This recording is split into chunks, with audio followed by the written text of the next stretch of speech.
하나님의 말씀입니다. 그 후에 유대인의 명절이 되어 예수께서 예루살렘에 올라가시니라. 예루살렘에 있는 양문 곁에 히브리 말로 베데스다라 하는 못이 있는데 거기 행각 5이 있고 그 안에 많은 병자, 맹인, 다리 저는 사람, 혈기 마른 사람들이 누워 물의 움직임을 기다리니 이는 천사가 가끔 못에 내려와 물을 움직이게 하는데 움직인 후에 먼저 들어가는 자는 어떤 병에 걸렸든지 낫게 되미로라. 거기 38해 된 병자가 있더라. 예수께서 그 누운 것을 보시고 병이 벌써 오래된 줄 아시고 이르시되 내가 낫고자 하느냐.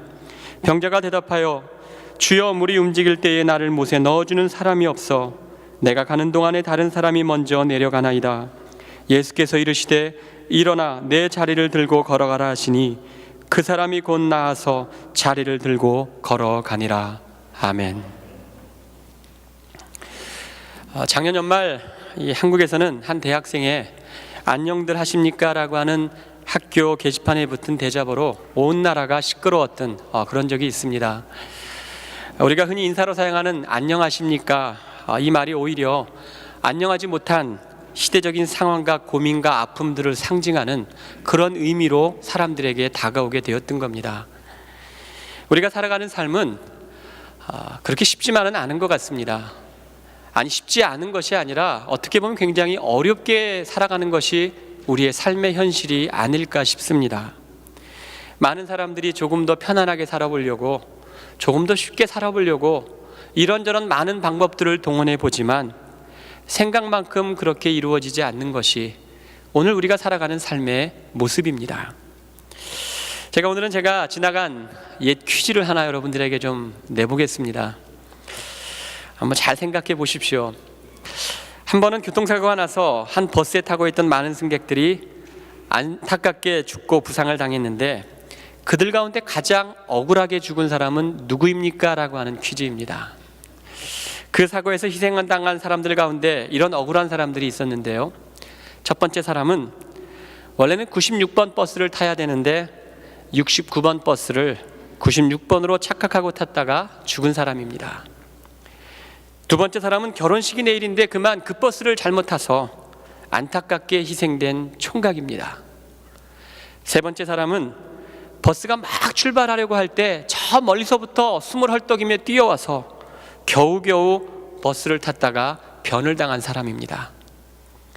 네 번째 사람은 버스 안에서 졸다가 그만 내려야 될 정거장을 놓쳐서 한 정거장 더 가다가 그만 죽음을 당한 사람입니다. 자, 여러분들은 이들 가운데 누가 가장 억울하게 죽은 사람이라고 생각하십니까? 전부 다 억울하죠. 물론 실제 이야기는 아닙니다. 그냥 웃기기 위해 누군가가 만든 이야기지만 그냥 웃어만 넘길 수 있는 내용이 아니라고 저는 생각합니다. 왜냐하면 이 이야기는 오늘 우리가 살고 있는 이 세상이 얼마나 모순덩어리이고 얼마나 불합리하고 또 얼마나 부조리한 것으로 가득 차 있는가를 냉소적으로 보여주는 이야기이기 때문입니다. 96번을 타야 되는데 69번 버스를 96번으로 착각하여 탔다가 죽은 사람, 내일 결혼식을 앞두고 행복한 삶의 온갖 꿈과 희망이 부풀어 있었는데 그 마지막 날을 넘기지 못하고 죽어버린 사람, 이제 막 떠나는 버스를 있는 힘을 달려가 겨우 버스를 탔는데 하필이면 그 버스가 사고가 나서 죽어버린 사람, 삶이 힘들고 피곤하여 깜빡 잠이 들고 졸았는데 한 정거장 더 가는 바람에 그만 사고가 나서 죽은 사람, 정말이지 모두가 다 억울한 사람이라고 하는 것입니다. 여러분, 이것이 바로 오늘 우리가 살아가는 삶의 모습이라고 저는 생각합니다. 이후에 어떻게 됐든 억울한 일들을 경험하게 되고, 아니 어쩌면 우리가 행한 잘못된 일에 대한 대가로 그 고통을 겪게 되고 계속해서 끊임없이 이어지는 고통과 문제를 안고 살아가는 것이 바로 우리들의 삶의 모습이기 때문이에요. 오늘 이 자리에 앉아 계신 여러분들도 크고 작은 많은 문제를 안고 이 자리에 오셨을 겁니다. 해결하고자 오랜 기간 동안 기도하고 소망했지만 아직도 해결되지 않은 문제를 안고 무거운 짐을 지고 오늘 이 자리에 오신 분도 계실 것입니다. 여러분, 그 문제 해답을 어디서 찾기를 원하십니까? 인생의 해답을 찾는 것, 말처럼 그렇게 쉽지만은 않다라는데 더 큰 문제가 있다라고 하는 것이에요. 목사인 저도 개인적으로 많은 고민이 있고 갈등이 있습니다. 선택과 결단의 문제로 참 힘들 때가 있기도 합니다. 그래서 어떤 때는 제가 사사기를 보면 기드온이 믿음이 없어서 하나님이 기드온을 사사로 부르셨을 때 기드온이 그 미디안과의 족속의 전쟁을 앞두고 의심스러우니까 하나님께 묻잖아요. 하나님, 양털, 이 타작 바닥에 양털 뭉치를 놓고 양털만 적게 하고 타작 마당은 젖지 않게 해주십시오. 하나님이 그대로 했더니 이 기드온이 그것을 보고도 믿질 않았어요. 다시 한번 하나님께 묻지요. 하나님, 이번에는 반대로 양털 뭉치는 젖지 않게 해주시고 타작 마당만 적게 해주십시오. 하나님이 그대로 해준 끝에야 결국 기드온은 하나님의 사명에 따르게 되었다는 그 성경을 우리는 알고 있습니다. 저는 처음 기드온의 이야기를 들을 때, 접할 때 왜 하나님의 사람이 이렇게 바보 같을까, 의심이 많을까, 믿음이 없을까라고 생각했는데 막상 문제 앞에 서 있는 제 자신의 모습을 볼 때는 저는 기드온과 다를 바가 하나도 없는 연약한 인생임을 깨닫게 됩니다. 여러분들이라고 다를 것 같습니까? 똑같습니다. 여러분들도 문제 앞에서 한없이 작아지는 여러분들의 모습을 날마다 반복하며 깨달을 수밖에 없다고 하는 겁니다. 모든 것을 만족시킬 수 있는 상황은 결코 우리에게 쉽게 찾아오지 않기 때문이죠. 자, 어떻게 할 것인가? 많은 문제를 안고 살아가는 삶의 많은 굴곡 속에 어떻게 믿음으로 살아갈 것인가? 오늘 본문은 그 질문에 대한 해답을 제시해주고 있습니다. 오늘 본문은 예수님이 명절이 되어 예루살렘으로 올라갔다가 성전 북쪽에 있는 베데스다라고 하는 곳에서 38년 된 병자를 만나 그의 병을 치유해주는 사건이 오늘 본문의 내용입니다. 요한복음에는 총 7개의 예수님의 기적 사건이 나타납니다. 오늘 본문의 사건은 그 중에 3번째 사건인데요, 특별히 요한복음에서는 예수님의 기적 사건을 기적이라고 표현하기보다는 표적이라고 표현하고 있습니다. 표적이 뭡니까? 우리가 보통 영어로 사인이라고 하지 않습니까? 사인이라고 하는 것은 어떤 목적지를 가기 위해서, 어떤 방향을 가기 위해서 그 길을 안내해주고 그 길을 인도해주는 것이 사인 아닙니까? 예수님이 이렇게 보여주셨던 그 기적은 특별히 요한복음에서 예수님의 하나님 되심, 예수님의 신성을 강조하는 가운데 예수님이 어떤 분이시고 우리의 삶 속에 어떤 일을 하려고 계시는가를 보여주는 아주 뚜렷하고 구체적인 표적이 될 수 있다고 하는 거예요. 바라기는 오늘 본문을 통해서 우리 삶의 현장에서 우리가 안고 있는, 우리가 겪고 있는 수많은 문제와 갈등의 해답을 찾아볼 수 있는 복된 시간이 되기를 바랍니다. 먼저 생각할 수 있는 것은 오늘 우리들의 현실이 참 답답하고 막막하다라고 하는 겁니다. 본문에 보니까 다양한 사람들이 문제를 안고 베데스다 목가에 모여 있는 것을 보게 됩니다. 베데스다라고 하는 그 말은 은혜의 집, 자비의 집이라고 하는 뜻인데요, 너무나 모순되게도 그 목가 주위, 자비의 집, 은혜의 집 주위에 모여 있는 사람들은 맹인, 또 다리 저는 사람, 혈기 마른 사람, 누군가의 도움을 기다리며 고통 속에 있는 그런 사람들임을 볼 수 있게 됩니다. 그들의 공통점은 삶의 문제가 있지만 그들 스스로는 결코 그 문제를 해결할 수 없는 삶의 처지에 있다고 하는 겁니다. 더욱이 그 지방 전설에 따르면 가끔 천사가 내려와서 그 물을 움직이게 하는데 물이 움직일 때에 가장 먼저 그 물 속에 들어가는 사람만이 병에 낫는다라고 하는 전설이 있었어요. 특별히 7절에서 38년 된 병자를 보면 그는 자신의 노력이 부족한 것이 아니라 나올 방법이 부족함을 알고 있었던 사람이 바로 38년 된 병자였었습니다. 나름대로 여러 가지 시도를 해보았겠죠. 스스로 물이 동할 때에 들어갈 수 없었던 것이 그에게 치명적인 문제였던 것이었어요. 혼자 힘으로 어떻게 할 수 없는 상황에 처해 있어서 스스로 할 수 없는 것이 할 수 있는 것이 아무것도 없고, 더구나 자신을 도와서 연못으로 밀어 넣어줄 사람조차 주변에 아무 사람이 없는 현실은 그가 얼마나 절망 가운데 있는가를 단적으로 보여주는 증거라고 할 수 있습니다. 이러한 모습은 생존에 관한 문제를 부둥켜 안고 치열한 경쟁 속에 하루하루를 살아가는 오늘 우리들의 삶의 형편과 결코 다르지 않을 것입니다. 풍요로움이 더욱더 우리의 삶 속에 범람하게 되고 편리해지고 테크놀로지가 발달하는 시대이지만 우리의 삶은 그러면 그럴수록 더욱더 궁핍해지고 곤고해지고 공허해지고 외로워지는 것이 우리가 안고 있는 본질적인 삶의 문제라고 하는 것이에요. 가능하지도 않은 것을 바라보면서 희망보다는 절망에 가까운 가능성을 어쩔 수 없이 붙들고 살아가는 인생, 우리가 행복한 것 같고 평안한 것 같고 많은 것을 누리는 것 같지만 우리의 내면 깊숙한 곳에 우리가 해결해야 될 우리의 모습인 것이에요. 예를 들어서 늘 부족한 무엇인가를 해결해 보려고 온 삶을 돈을 버는 데 쓰는 사람들 분명 있지요. 하지만 여러분 주위에 보시잖아요. 어느 정도 돈을 벌고 안정이 될 만하니까 육신의 질병으로 인생을 마감하는 안타까운 삶의 모습들을 보잖아요. 물질이 인생의 전부는 아니라고 하는 겁니다. 외로움 속에 사람들과의 만남을 가지면서 허전함을 이겨보려고 하지만 순간순간 찾아오는 공허함과 허전함은 여전히 남아있는 삶의 현실임을 우리는 부인할 수도 없습니다. 때로는 취미생활로, 때로는 더 바쁜 시간을 쪼개어서 삶의 문제를 비껴나가 보고 싶어 하지만 여전히 이런저런 일들로 평안함을 유지하지 못하고 힘들어하는 것이 오늘 저와 여러분들의 삶의 현실입니다. 이런 궁극적인 삶의 문제를 어떻게 해결할 수 있을까? 그래서 우리가 두 번째로 생각할 수 있는 것은 바로 결론적으로 그 문제의 중심에 해결할 수 있는 분이 예수 그리스도시라고 하는 것입니다.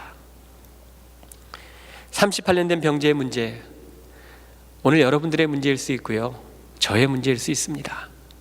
38년이라고 하는 것은 어떤 숫자를 의미하는 것이 아닙니다. 오랜 기간을 상징하는 것입니다.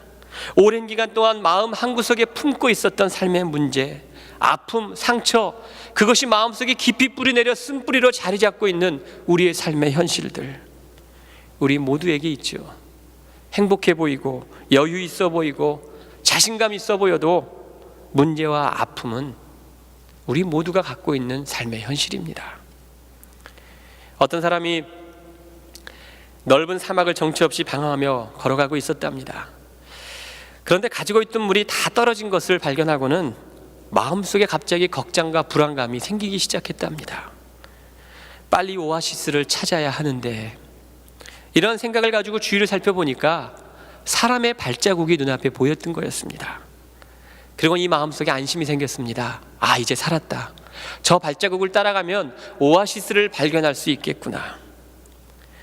그는 계속해서 그 발자국을 따라갔습니다. 하지만 아무리 따라가도 발자국의 끝은 있지 않았습니다. 해는 점점 기울어져만 갔습니다. 마침내 이 사람은 그 발자국의 주인공이 누구인가를 알게 되었습니다. 그것은 바로 자신이 걸어왔던 자신의 발자국이었던 거예요. 계속 그 주위를 맴돌았던 자신의 발자국을 자신이 희망을 가지고 걸었던 거였습니다. 그 사실에 놀란 이 사람, 절망과 낙심과 염려 속에 시간을 보내다 저녁이 되어 하늘을 바라보았는데 하늘 위에는 반짝이는 북극성이 발견되게 되었습니다. 그리고는 하늘에 있는 북극성을 보고 내가 어떻게 어디로 가야 할지를 깨닫게 되어서 결국은 그 사막에서 자신의 가고자 하는 목적지에 잘 도달했다라고 하는 이야기입니다. 너무나 평범한 이야기지만 우리의 모습일 수 있습니다. 여러분, 언제까지 똑같은 길을, 언제까지 내 발자국만을 쫓아가며 거기에 길이 있는 것처럼 평생을 여러분 살아가려고 하십니까? 이제는 우리의 삶 속에 뭔가 변화가 있어야 되지 않겠습니까? 믿음 생활을 오래 했다라는 것만으로 우리가 안심하는 것이 아니라 내가 어떻게 하나님을 섬기고 어떤 믿음 생활을 했는가가 중요하다라는 것이에요. 경건의 모양이 중요한 것이 아니라 경건의 능력이 우리에게는 중요하다는 것입니다. 이제는 하늘을 바라보아야 합니다. 내가 익숙했던 내 발걸음만을 바라보는 것이 아니라 하늘을 바라보아야 합니다. 그때 삶의 무거운 짐으로부터 우리는 자유로울 수 있고 바로 인생의 본 궤도에 설 수 있게 될 것입니다. 우리 삶의 문제를 치유해 줄 수 있는 분, 바로 예수 그리스도뿐이라고 하는 거예요. 그 주님만이 우리 삶의 문제의 해답이 되어 주십니다. 왠지 아십니까? 그 출발은 바로 주님만이 우리의 모든 형편을 아시기 때문이라고 하는 거죠. 무엇이 문제이고 우리에게 무엇이 필요하고 무엇을 원하는지 어떻게 도와야 하는지 그 모든 것을 아시는 분이 바로 예수님이시기 때문이에요. 여러분은 여러분 자신을 얼마나 많이 알고 계십니까? 제가 보면 자기 자신을 가장 모르는 사람이 본인인 것 같아요. 저도 그런 일들을 많이 경험하고 성도들과의 대화 속에 보면 많은 그런 일들을 바라볼 수 있게 됩니다. 오늘 본문의 6절에도 보면 예수님은 38년 된 병자를 보시고 그 병이 오래된 줄 아셨다라고 성경은 이야기를 합니다. 여기서 이 아신다라고 하는 헬라어 원어를 살펴보면 안다라고 하는 그 의미는 객관적으로 누군가가 이야기해서 들어서 그것을 깨달은 것이 아니라 예수님 능력 그 스스로 모든 것을 깨닫고 아신다는 의미가 바로 이 단어 속에 포함이 되어 있습니다. 그러니까 예수님은 내가 아는 것, 아니 내가 모르는 것 그 이상의 모든 것까지도 알고 계신 분이 주님이시기에 문제의 핵심을 해결할 수 있는 분은 예수님밖에 없다는 것이에요. 대부분의 문제는요, 그 문제의 해답은 문제를 잘 모르는 데서 해답을 찾지 못합니다. 여러분 그렇지 않습니까? 문제를 알면 시간이 걸릴 뿐이지 대부분 문제를 해결할 수 있는 길이 나옵니다. 오래전 저희 딸이 병원에 입원했던 적이 한 번 있습니다. 어떤 집사님이 병원에 병문안에 오셔서 함께 이야기를 하다가 돌아가시는 길에 그런 이야기를 하셨어요. 그때 제가 전도사 때였습니다. 전사님, 원인을 아는데 무엇이 문제겠어요? 걱정하지 마십시오. 이런 이야기를 하고 돌아가시더라고요. 왜냐하면 그분의 아들이 원인이 밝혀지지 않은 문제로 인해서 말도 못하고 대화도 못하고 소통이 이루어지지 않는 자폐아의 증상을 보이고 있었기 때문이에요. 돈이 있으면 뭐합니까? 아무리 유능한 의사가 있으면 뭐합니까? 원인을 찾지 못하기 때문에 그 아이의 질병을 고치지 못했던 거예요. 그 집사님의 말 속에는 원인을 아는데 무엇이 문제입니까? 라고 하는 이야기, 그 의미가 포함되어 있던 거예요. 문제의 원인을 모르면 결코 그 문제를 해결할 수 없습니다. 하지만 예수님은 우리의 모든 것을 아시기 때문에 우리 삶의 문제의 궁극적인 해답이 되어주실 수 있다는 것이에요. 오늘날 우리 너무나 상대적인 것에 익숙해져 있어요. 모든 것이 그렇기 때문에 임시 방편적입니다. 포스트 모더니즘의 시대에 살고 있다 그러죠. 포스트 모더니즘의 시대의 가장 대표적인 것이 상대주의입니다. 옛날에는 미의 기준이 정해져 있었는데 정해져 있지 않습니다. 어떤 사람의 능력이 정해져 있어 지금 정해져 있지 않습니다. 개성이 있고 특출나고 다른 사람과 상대해서 비교가 이상이 되면 그 사람은 뛰어난 사람으로 인정받는 시대 속에 살아갑니다. 선하게 살아가는 것도 믿음 생활하는 것도 다 남과 비교하면서 너무나 상대적으로 우리는 살아갑니다. 그러다 보니까 문제가 해결된 것 같지만 결국 그 시간이 지나면 다시 문제가 나타나는 일들을 경험할 수밖에 없는 거예요. 오늘 우리에게 필요한 것은 상대적인 것이 아닌 절대적인 완전한 해결이 바로 오늘 우리의 삶 속에 필요하다고 하는 것이에요. 우리 삶의 문제의 근원이 무엇입니까? 어디입니까? 여러분 삶의 문제 속에 근원이 어디 있다고 생각하십니까? 거슬러 올라가면 결국은 죄의 문제로 모든 것은 이어지게 되어 있습니다. 죄의 문제는 누구도 해결할 수 없죠. 그렇기 때문에 하나님이 친히 인간이 되셔서 이 땅에 인간의 몸을 입고 오셨고 십자가의 모진 고통을 당하셨고 부활하셔서 우리의 죄의 문제를 해결해 주셨던 거예요. 우리가 안고 있는 궁극적인 삶의 문제를 해결해 주셨던 겁니다. 주님이 흘리신 보혈의 능력, 그 보혈의 능력이 우리의 삶 속에 유일한 해답이 될 수 있습니다. 십자가 밑에 유유히 흐르는 주님의 보혈의 능력으로 말미암아 우리의 삶의 환경이 상황이 어떠하든지 우리는 주님을 바라볼 때에 십자가의 은혜, 십자가의 능력, 십자가의 놀라운 용서와 사랑이 우리를 변화시켜 줄 것입니다. 자, 그러면 세 번째로 생각할 수 있는 것은 어떻게 예수님의 참된 이 해답을 우리의 삶 속에 적용할 것인가 하는 문제입니다. 분명히 예수님이 우리의 삶의 해답을 제시해 주셨는데, 보여주셨는데 어떻게 삶 속에 적용할 것인가? 그 답은 바로 믿음과 순종이라고 하는 것이에요.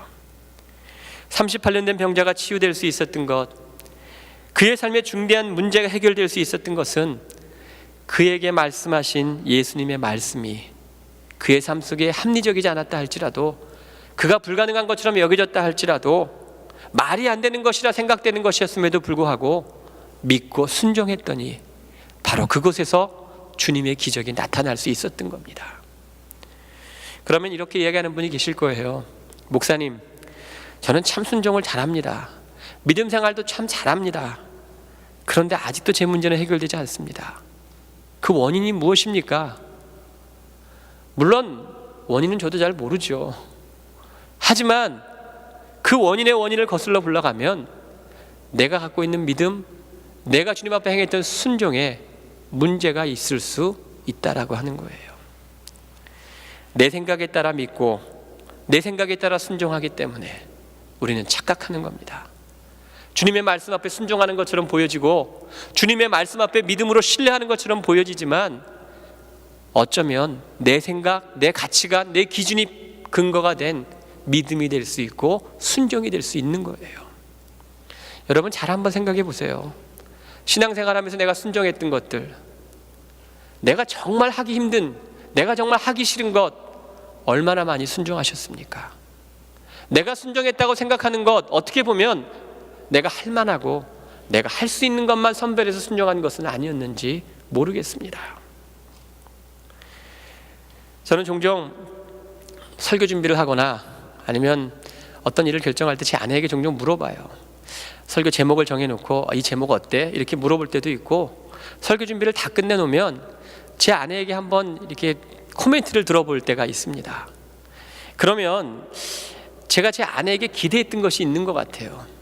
우리 아내가 이 이야기를 듣고 이렇게 대답해 주겠지 라고 생각을 하고 묻는데, 저와 코드가 맞아서 그 기대했던 대로 대답을 해주면 아무 문제가 없는데, 객관적으로 이야기를 했음에도 불구하고 제 생각과 다른 평가를 해주면 솔직히 살짝 기분이 나빠집니다.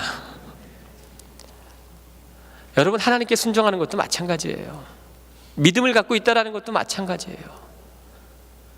하나님의 놀라운 은혜가 나에게 있고 내 문제가 해결되기 위해서 믿음과 순종이 필요한데, 그 믿음이 온전한 믿음이 될 때, 그 순종이 온전한 순종이 될 때 우리의 삶 속에는 주님의 만지심을 경험할 수 있고 주님의 역사하심을 경험할 수 있다라고 하는 겁니다.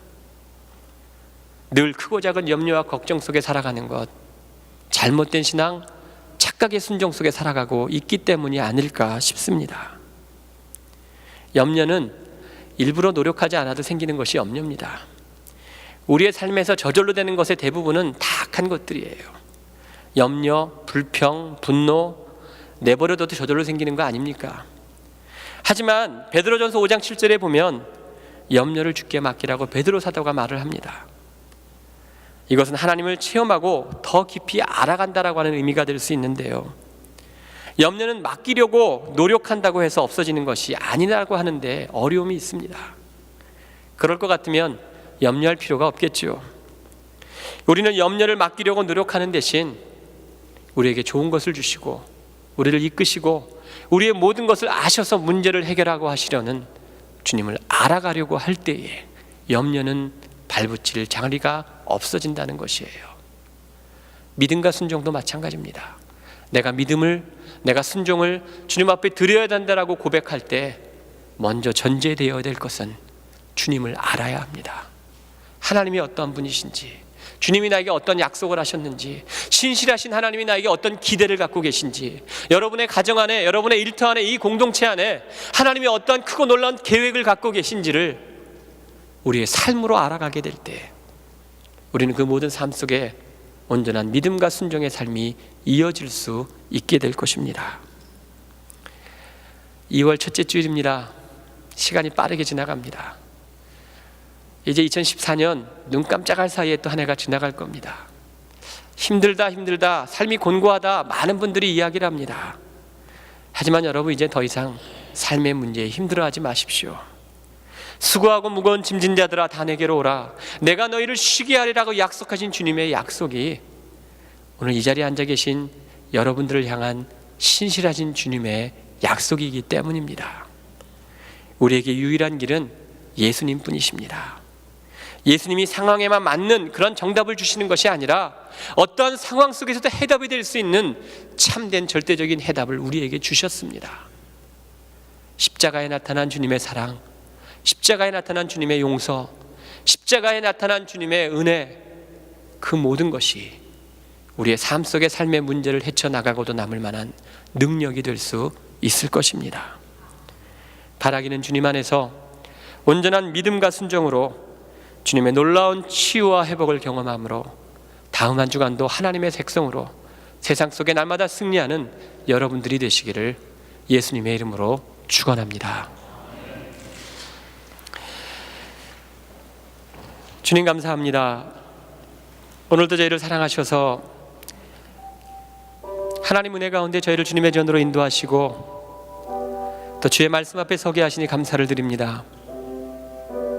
평안한 것 같고 여유가 있는 것 같고 행복한 것 같지만 순간순간 우리의 마음속에 찾아오는 염려와 불안, 걱정, 근심, 삶의 궁극적인 문제로 아파하고 힘들어하는 저희들의 모습을, 저희들의 삶을 주님의 두 손 위에 올려드립니다. 그 무엇으로도, 세상의 그 무엇으로도 해결할 수 없는 삶의 문제들, 하지만 주님이 우리의 모든 것을 하시고 우리의 모든 것을 치유하시고 우리의 모든 것을 해결하시는 유일한 우리의 구원자시요 참된 우리의 해결사이심을 저희들 다시 한번 믿음으로 고백합니다.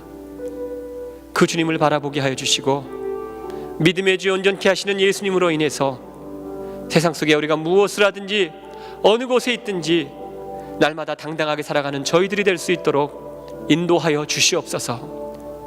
눈앞에 펼쳐지는, 눈에 보이는 상황과 환경에 이끌려가는 저희들이 되지 않게 하여 주시고 오히려 그 상황과 환경 이면에 역사하시는 주님의 그 음성을 듣게 하여 주셔서 주님 만나는 그날까지 믿음으로 살아가는 저희들이 될 수 있도록 인도하여 주시옵소서. 주님을 더욱더 알아가고자 하는 갈급함이 있게 하시고 주님을 향한 그 갈급함을 통해 주님을 알아가게 하셔서 아름다운 믿음과 순종의 삶이 주님 앞에 드려지는 향기로운 제물이 될 수 있도록 하나님 축복하여 주시옵소서. 다음 한 주간도 세상에 나가 살아갑니다.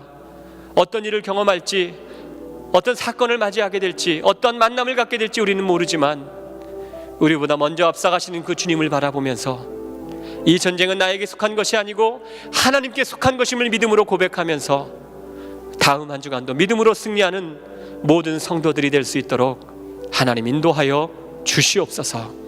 예수 그리스도의 이름으로 기도하옵나이다. 아멘.